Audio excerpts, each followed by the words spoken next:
Na gravura em madeira intitulada Metamorfose, os pássaros, abelhas e peixes que emergem do plano de fundo dão subitamente lugar a uma paisagem de uma cidade do sul de Itália, bem definida em cada pormenor. Moritz Escher viveu em Itália durante 13 anos. Sem dúvida, o período mais feliz da sua vida. Aí conheceu a mulher, nasceram 2 dos seus 3 filhos e produziu quase metade das suas xilogravuras e litografias.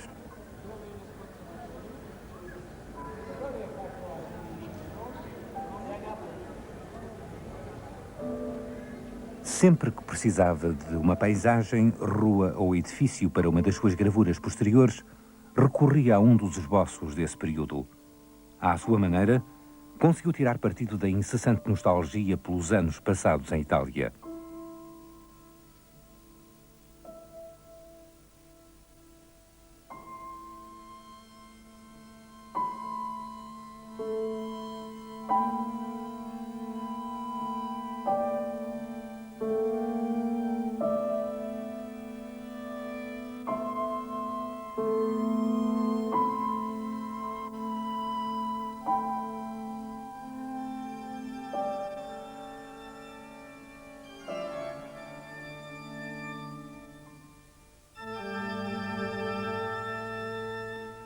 A cidade holandesa de Haarlem, em 1920. Uma figura franzina refletida num lustre da catedral escreve a um amigo sobre o que sente quando escuta o órgão.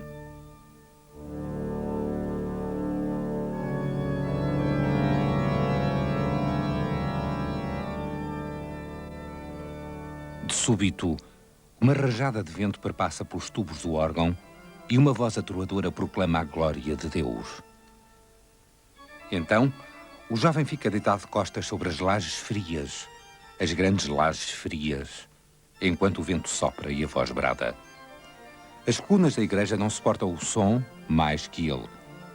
Como uma pessoa que se espreguiça ao acordar, esticam-se tanto que parecem prestes a quebrar-se. E o jovem, deitado de costas sobre as lajes frias da igreja, estica os braços como que para ser crucificado.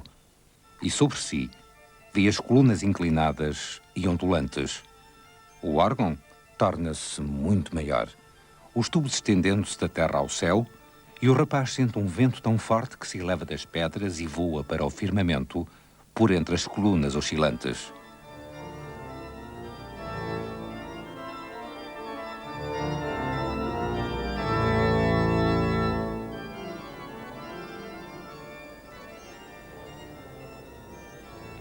Mauk Escher, o jovem arrebatado da igreja por Bach, acaba de se mudar para Haarlem. Vai muitas vezes ouvir o órgão, pois esta é a melhor forma de se libertar do mau humor, da melancolia. Sente-se assim com bastante frequência. Vive sozinho, num quarto alugado, longe de Haarlem, onde passou a infância. Está distante dos amigos, para quem escreve longas cartas, e da rapariga por quem está apaixonado, com quem também se corresponde. Tem o retrato dela na parede do quarto. Contudo, suspeita que o seu amor não é correspondido. Ontem, num arroubo sentimental, peguei no violoncelo, escreve-lhe Mauk. Estava coberto de pó e não deixei dormir os meus companheiros até às 2:30 da manhã com os meus queixumes melancólicos. Sobem 2 cordas porque o sol e o dó partiram-se faz tempo. Tudo isto à luz sinistra da caveira na qual coloquei uma lâmpada elétrica. Afinal, o que é o homem? Após uma tentativa vã de concluir o liceu, os pais de Mauk Escher, preocupados, mandam-no para Haarlem. Veem nisso uma das poucas hipóteses que lhe restam de preparar o filho para a sociedade através da aprendizagem de um ofício adequado. Frequenta uma escola que ensina tudo, do trabalho em esmalte à projeção de casas. Ik ben naar de school voor bouwkunde en sierende kunsten in Haarlem gegaan met het idee om daar architectuur te studeren. Dat was omdat mijn ouders waarschijnlijk dachten, die jongen die moet er maar eens proberen of die dat kan. En daar kwam ik onder handen van mijn leraar Jesseroen de Mesquita, die zelf een heel bekende graficus was. En die heeft gezien de linoleumsneden die ik als leerling van de burgerschool heb gemaakt. En die zag daar blijkbaar wat in. En die zei, toen zou je eigenlijk niet in plaats van die architectuur te gaan studeren, liever doorgaan als graficus. En dat wou ik maar al te graag. Dat vond ik natuurlijk veel leuker. Die architectuur heeft me eigenlijk nooit iets gezegd. En mijn vader heeft toen schoorvoetend gezegd, nou ja, vooruit, dat moet dan maar, hè. Uma das gravuras em madeira de Escher do período de Haarlem chama-se Nunca Penses Antes de Começares. Uma figura solitária, empunhando uma lanterna ténue, avança com precaução por perigoso caminho de montanha. Uma analogia perfeita com a sua decisão de fazer das artes gráficas o seu modo de vida. Só ao fim de mais de 30 anos conseguiu ganhar o suficiente para viver. Felizmente os pais eram ricos e não se importavam de o ajudar financeiramente quando necessário. Mauck nasceu no seio de uma família abastada que vivia numa casa enorme com muitos criados. No seu quarto de criança encontravam-se fotografias de quadros que vira no estrangeiro quando fazia férias com os pais, na sua maior parte primitivos flamengos, porque ele só achava uma pintura verdadeiramente interessante se fosse anterior ao Renascimento.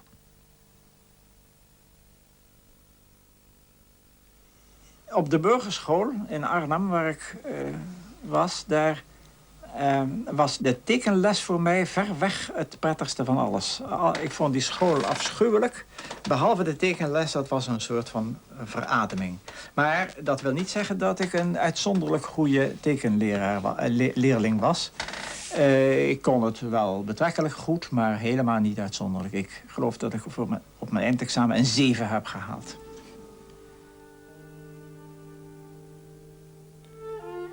Agora, no seu quarto em Haarlem, desenha dia após dia em todos os estilos imagináveis.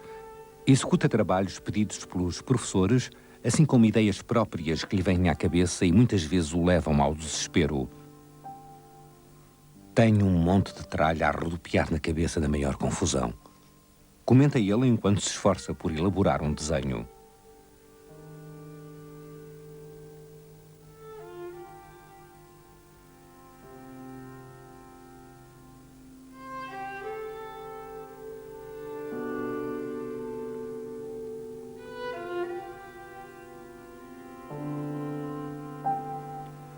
Para uma palestra que tem de dar na escola, escolhe o tema Dança da Morte. Dança da morte e vida são duas expressões com o mesmo significado. Diz ele aos seus colegas numa preleção de 3 horas. Que mais fazemos para além de dançar a morte nas nossas almas? Mas ainda mais interessante que o seu tédio do mundo é talvez o que Escher diz sobre a xilografia. Holbein fez uma série de gravuras tão poderosas e intensas precisamente porque teve de se restringir ao preto e branco, e ainda porque gravar uma imagem em madeira é um processo muito difícil. Um artista gráfico está numa posição melhor para exprimir uma ideia de forma clara e pura, e menos propenso que o pintor a cair na tentação de produzir algo com um efeito falso. Usar o mínimo de meios para expressar uma ideia o mais claramente possível é um ideal que sempre acarinhou.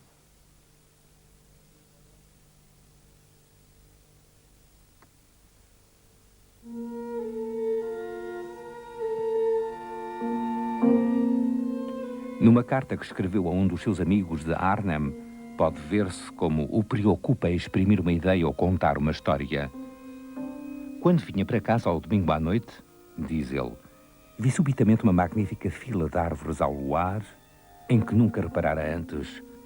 Senti uma ânsia incrível de fazer algo delas, e é no que me ocupa agora. Mas receio um pouco a conhecida tempestade num copo d'água, porque já tive estes impulsos muitas vezes. Alguns dias mais tarde acrescenta, uma imponente fila de árvores que se passeiam pelas colinas distantes e de repente, após a última subida, se erguem à nossa frente, imensas e ameaçadoras. Não é uma ideia maravilhosa? Esta é a essência, mas nunca tão intensa quanto a sinto. Consolo-me com a ideia de que um homem nunca consegue exprimir um sentimento numa imagem, da forma como ele próprio a experimenta. Amanhã, vou mostrar o esboço ao professor de Mesquita.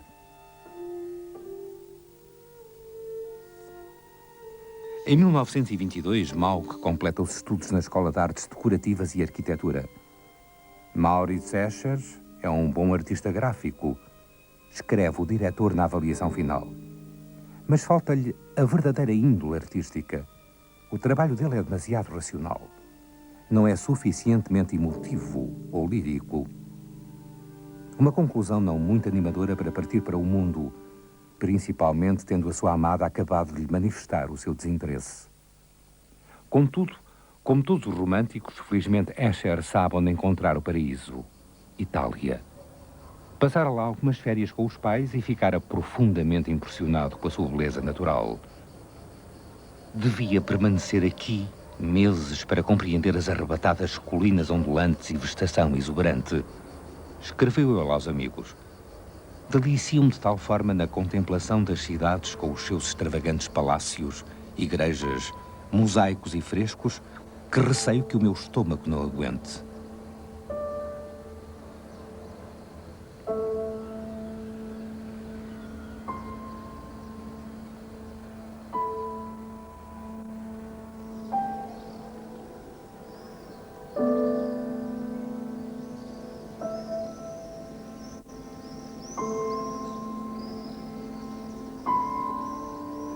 No final de 1922, passeando pelas ruas de Siena, sente que o seu lugar é em Itália.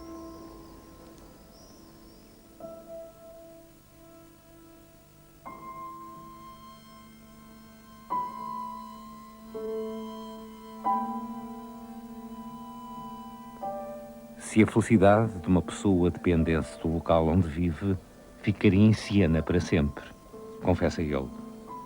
Tenho pena de vós, nortenhos.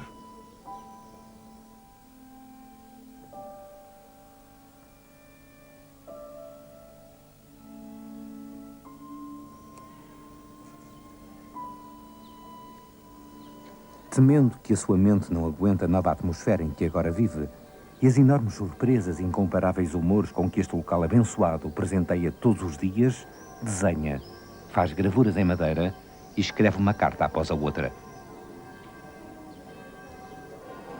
Esqueceu todo o esforço que lhe era necessário para exprimir ideias em gravuras. Nos 13 anos que se seguiram, sente-se principalmente impelido a registar o que vê à sua volta e a arrebatá-lo do esquecimento por algum tempo.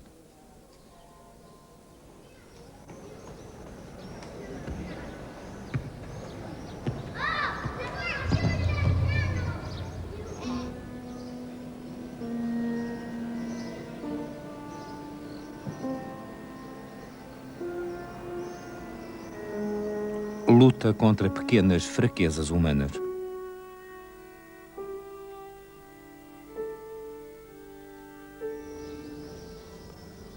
E claro que, por vezes, se sente só.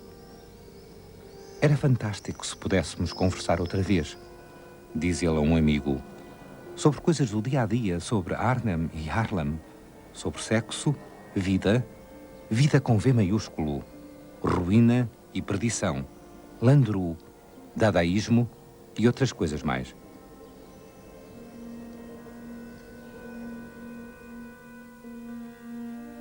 Mas, em geral, sente-se mais feliz que nunca.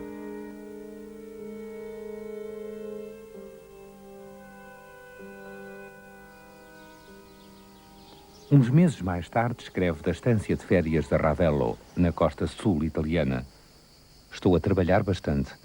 Essa é a principal razão da minha felicidade, pois a natureza aprazível, a primavera quente e o bom alojamento certamente não seriam suficientes para me fazer feliz.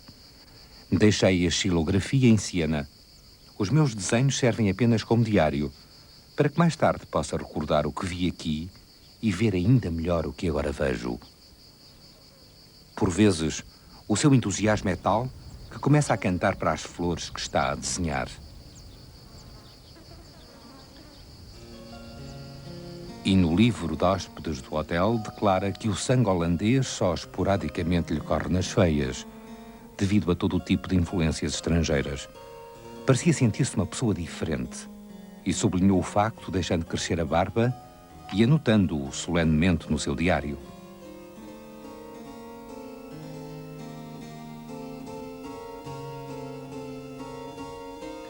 No célebre dia em que decide deixar de se barbear, chega ao hotel uma rapariga suíça com os pais. Na mesa onde te escrevo, diz Maurits a um amigo de Arnhem, Encontra-se uma rapariga de 25 anos. Está a comer um biscoito e toca-me profundamente porque está calor e tem uma blusa sem mangas. Os braços da rapariga sempre me impressionaram, não quando são roliços e vermelhos, mas quando são esguios, jovens, inocentes e ligeiramente ruborizados pelo sol. Decido não tentar conquistar esta rapariga que tanto cativa, porque sabe por experiência própria como é desagradável o amor não correspondido. Contudo, este afeto acaba por se tornar mútuo, e em breve Malk compõe um poema em francês sobre as mãos de Jetta. As mãos, diz ele, são a parte mais honesta, como os olhos risonhos e a boca.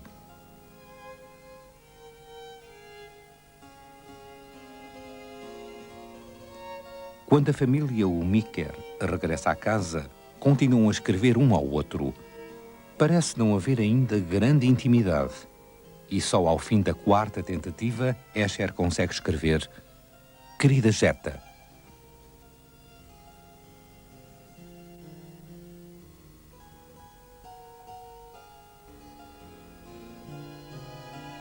Mas um ano mais tarde, a correspondência cada vez mais frequente e apaixonada acaba por levá-los ao casamento.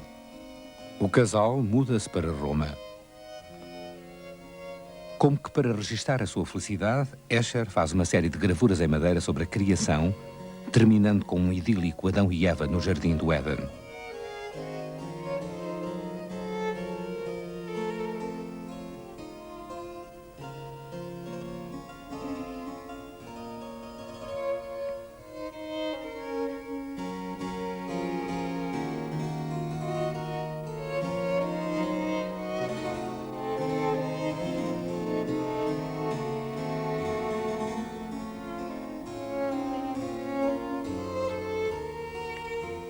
Escher quase nunca fez retratos.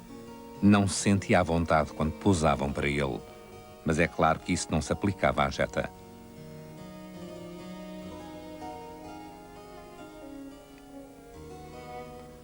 Uma das paredes da casa deles em Roma era decorada por uma tapeçaria de seda estampada pelo próprio Escher.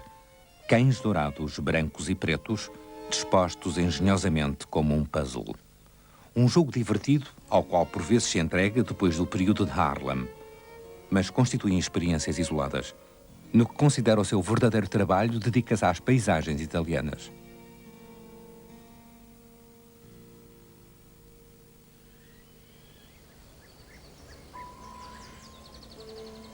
Todos os anos dá grandes passeios a pé pelo campo, à procura de temas para os seus trabalhos, de preferência nos lugares mais inóspitos. Tenho tanta pena de não podermos fazer um passeio de primavera juntos.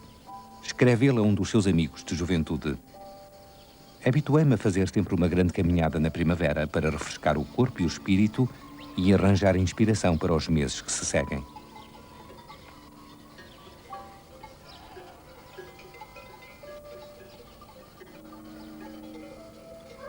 Não conheço maior prazer que vaguear por montes e vales, de aldeia em aldeia, contemplando a natureza desenfreada e apreciando o inesperado e inconcebível tão radicalmente diferente do dia-a-dia em casa.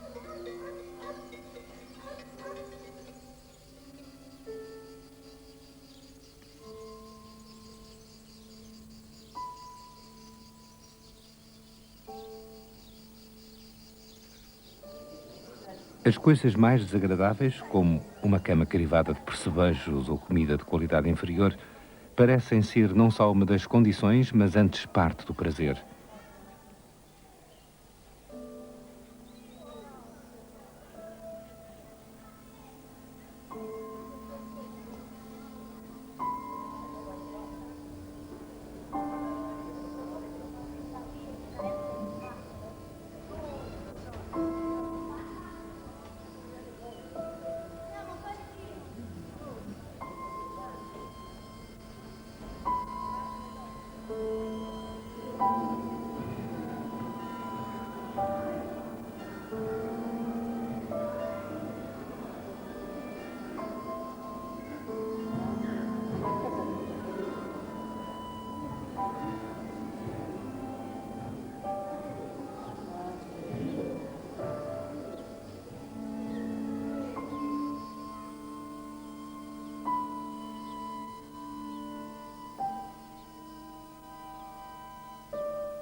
Em Roma, Geta e Malk levam uma vida despreocupada, livre das pressões da posição social e da alta sociedade.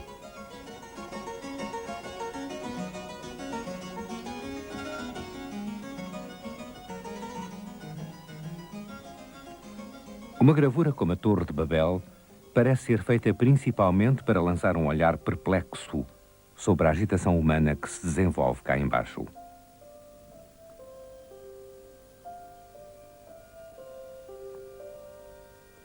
Não anseio posição alguma, nem jamais a terei, escreve Escher a um dos seus amigos bem-sucedidos, provocando-o. Apenas desejo uma loja, provavelmente de doces. A minha mãe poderá então responder às perguntas que lhe fazem, dizendo que um dos filhos é professor na Universidade de Leiden e o outro tem uma confeitaria em Roma. Espero que ao dizer isto o coração se lhe encha de orgulho. Mas o pai de Escher, que todos os meses lhe envia determinada quantia, escreve no seu diário que os filhos de um carpinteiro encontraram o seu rumo na vida. Algo digno de inveja, acrescenta ele. A sua preocupação só aumenta quando o casal tem um filho. Malk escreve deliciado na sua carta. É uma criança adorável, meiga e bela. Uma perfeição. Ao fim de algum tempo, a falta de rendimentos começa a preocupar o próprio Escher. De vez em quando, uma aventura comercial bem-sucedida traz um pequeno desafogo. Papel de embrulho, por exemplo. Numa fase posterior, seguir-se-ão selos de correio, painéis de madeira, pinturas murais e toalhas de mesa. Quando o filho é um pouco mais velho, lê para ele, e por diversas vezes isso leva a uma nova gravura.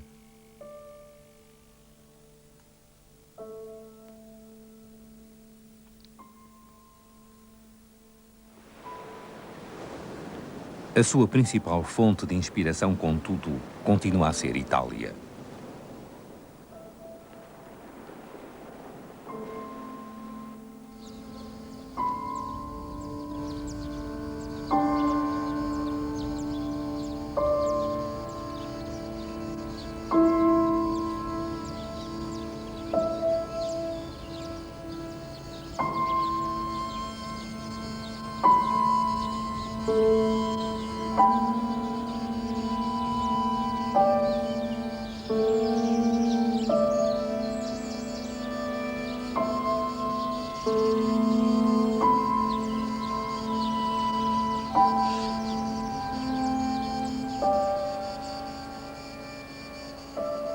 Wat sprak u bijzonder aan in het Italiaanse landschap?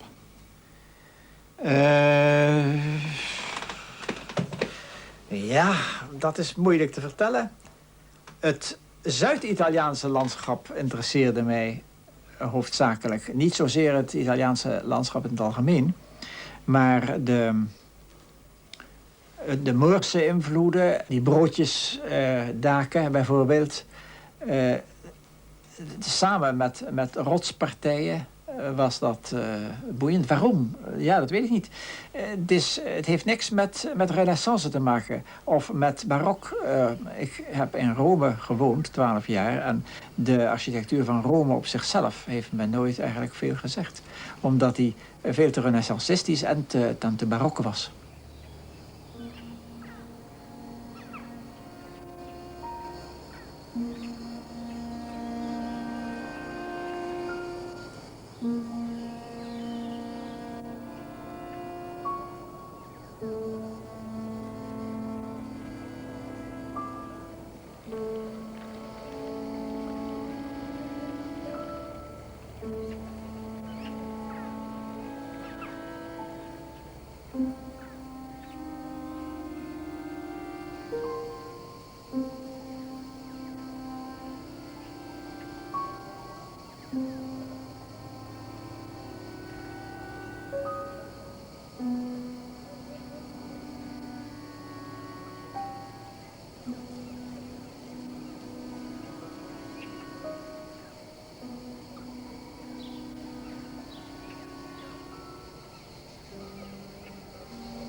Não faz demasiadas vezes a mesma coisa? Perguntaram-lhe numa entrevista na época. Talvez faça, respondeu ele. Mas se uma coisa me toca, tenho de desenhar. Posso vender pouco, mas não consigo estar parado. Já visitei lugares onde poucos ou nenhum estranhos alguma vez estiveram.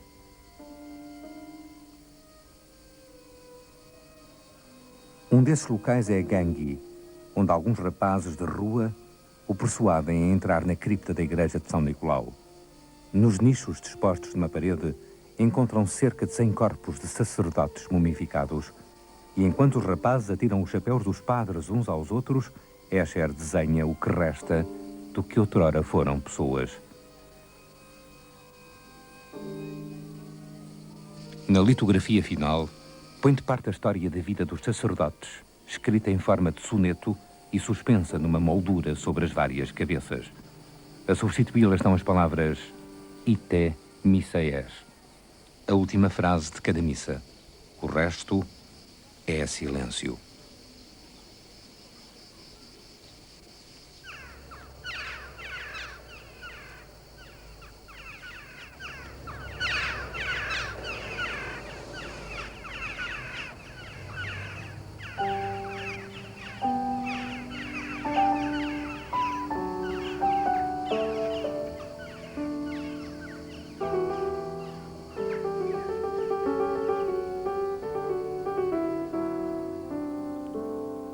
Em Roma, retoma um dos velhos temas de Harlan, Escher e o que o rodeia refletido numa bola. Em 1959, escreve sobre esta litografia e sobre ele próprio. A cabeça do artista gráfico, ou mais especificamente o ponto entre os seus olhos, encontra-se no centro. Para onde quer que se volte, continua a ser o ponto central. O ego do homem é indubitavelmente o centro do mundo. Por estar profundamente envolvido no seu trabalho, Jetta e as crianças têm de comer sem ele, escutando o martelar das unhas na bancada de trabalho e o assobiar de uma melodia de Bach.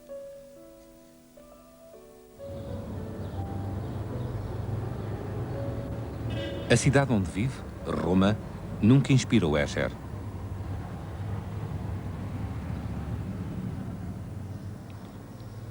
Mas à noite, quando os imponentes edifícios da cidade estão espetacularmente iluminados por holofotes, isso muda. Na noite passada, escreve ele a um amigo na Holanda, fiz esboços da espantosa e esplêndida Roma noturna, cuja arquitetura aprecio muito mais que à luz do dia. Se alguma vez visitarmos Roma juntos, mostrar-te-ei a Roma de que gosto e caminharemos nesta fantástica paisagem desprovida de gente, como num sonho maravilhoso.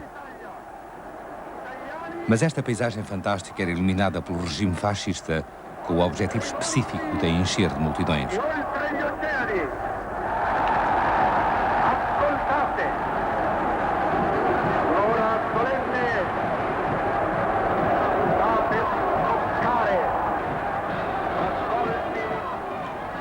Escher, que uma vez disse que não queria tornar-se um italiano entre italianos, que preferia continuar um estranho, já não conseguia desligar-se da realidade italiana.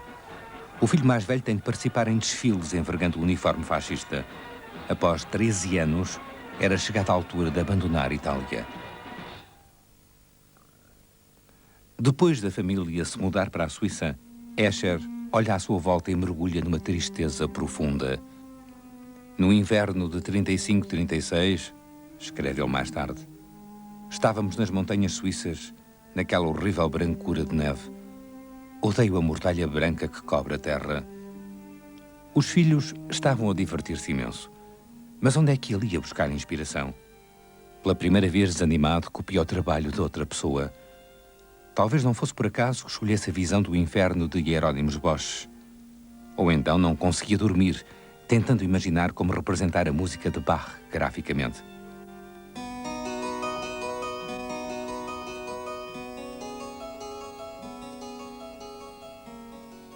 Faz uma litografia do que o rodeia. Quando concluída, olha-a atentamente e fica chocado com o resultado patético. Se não consegue fazer melhor, mais vale desistir. Uma noite, Deitado na cama, acordado, ouve um zunido sussurrante. É Jeta a entrançar o cabelo. Recorda-lhe o ruído de um barco a cortar o mar tranquilo. Sente-se invadido por uma saudade imensa. Navegando no mar calmo, na proa de um navio, rumo a um horizonte que recua constantemente. Acordar numa cabine e sentir que não estamos imóveis, mas a balouçar suavemente. Estas foram as experiências da sua primeira viagem por mar em 1922 e que agora anseia reviver.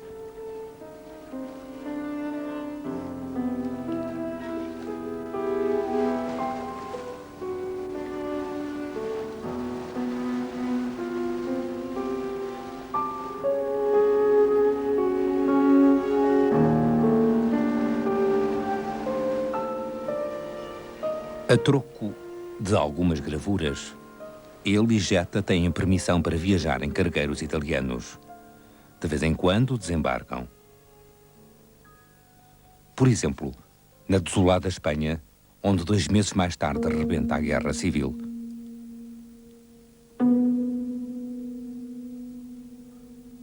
Uma viagem de barco como esta é um oásis de paz.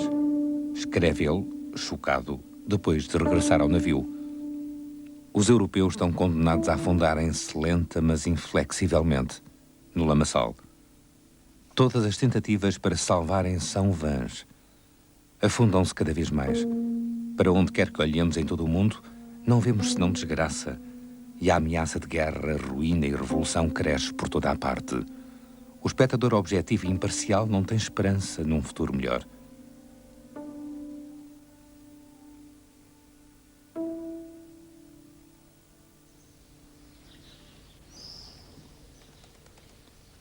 Mas é precisamente nessa Espanha deprimente que encontra a fonte de inspiração capaz de substituir a paisagem italiana e que o levaria a ele, que tinha tanta dificuldade em delinear coisas que não tinha à sua frente, a desenhar os mundos inexistentes que o tornariam famoso.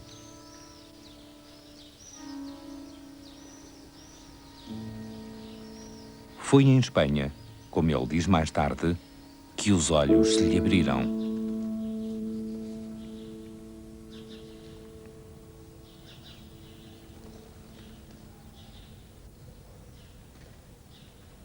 Durante dias a fio, Jeta e Maurits copiam febrilmente os motivos geométricos árabes na Alhambra.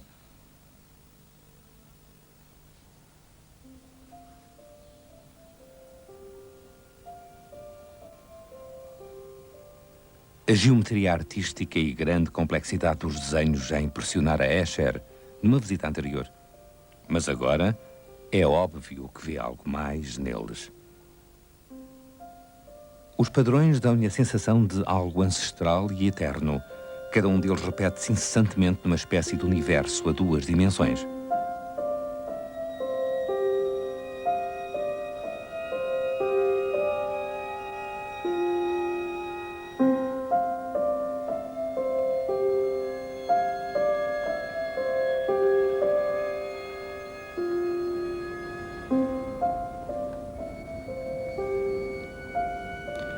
Mas tal padrão é um universo, Escher quer povoá-lo de figuras retiradas da realidade. Tudo o que nos rodeia de maravilhoso, incompreensível, esplêndido e fascinante está subordinado à repetição e multiplicação. Escreve ele mais tarde numa brochura sobre a sua teoria da divisão regular do plano. Não somos surdos, cegos ou mudos. Temos consciência das formas que nos rodeiam. E estas só têm significado se as reconhecermos como símbolos claros de pessoas, animais e coisas que vemos à nossa volta. Fragmentos caprichosos de figuras geométricas abstratas pouco significam para nós. De regresso a casa, procura transformar as figuras geométricas árabes em pessoas, cavalos marinhos, pássaros.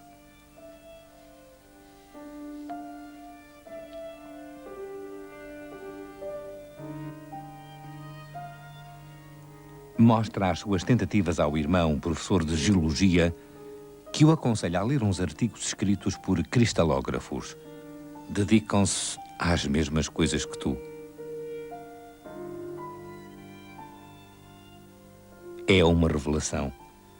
Eles estudam sistematicamente os tipos de configurações que tanto intrigam Escher. A partir de então, passa ano após ano a encher cadernos de exercícios com desenhos da sua própria teoria da divisão regular do plano.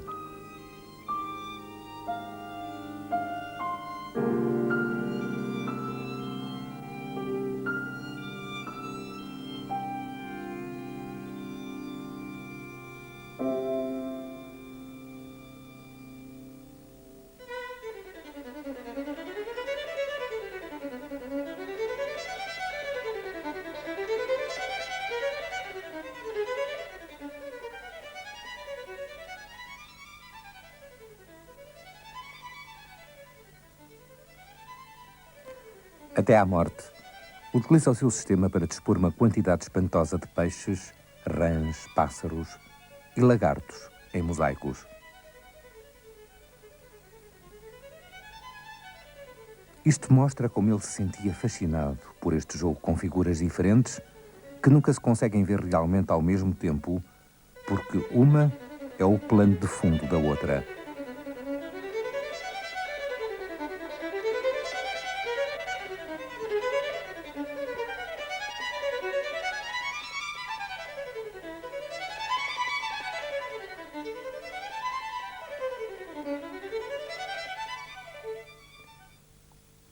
Os seus estudos da divisão do plano não se destinam ao público em geral, apenas emergem ocasionalmente nas suas gravuras oficiais.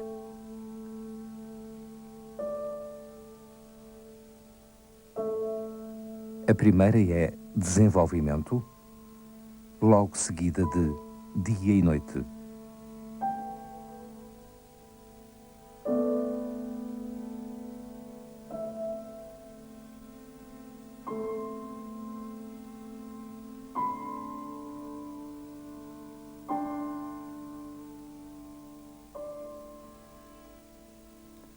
Mais tarde, torna-se uma das suas gravuras mais vendidas. Em 1938 não se podia prever tal coisa. Amigos e conhecidos a quem mostra o seu novo trabalho acham-no peculiar e não sabem realmente o que fazer dele. Decepcionante, especialmente porque passou um ano a experimentar e a explorar esta nova orientação.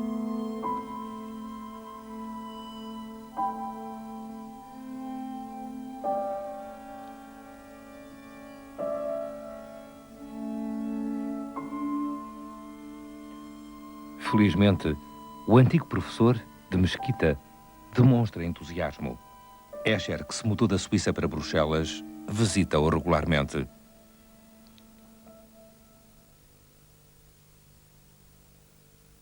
Mas, na verdade, não precisa de incentivo. Outrora, o seu ideal fora dominar completamente a sua arte. Por vezes, escolhia os temas por se prestarem mais a determinada técnica que queria experimentar. Agora, as suas ideias entusiasmam-no de tal forma que quer explicá-las aos outros a todo o custo. Ideias estas que apenas podem ser expressas em imagens, não em palavras. Tal como o jogo de figuras que servem de plano de fundo umas às outras. O otimista e o pessimista nunca podem ser vistos ao mesmo tempo, uma vez que são figuras num plano dividido de forma regular. Ou se vê um, ou se vê o outro. Mas quando emergem da superfície plana, vemos um homem negro e um branco a apertarem a mão um do outro.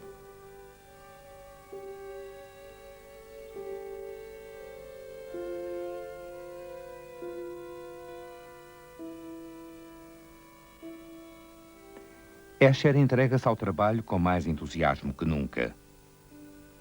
Não imagino como teria sido a minha vida se não tivesse sido confrontado com a questão da divisão do plano.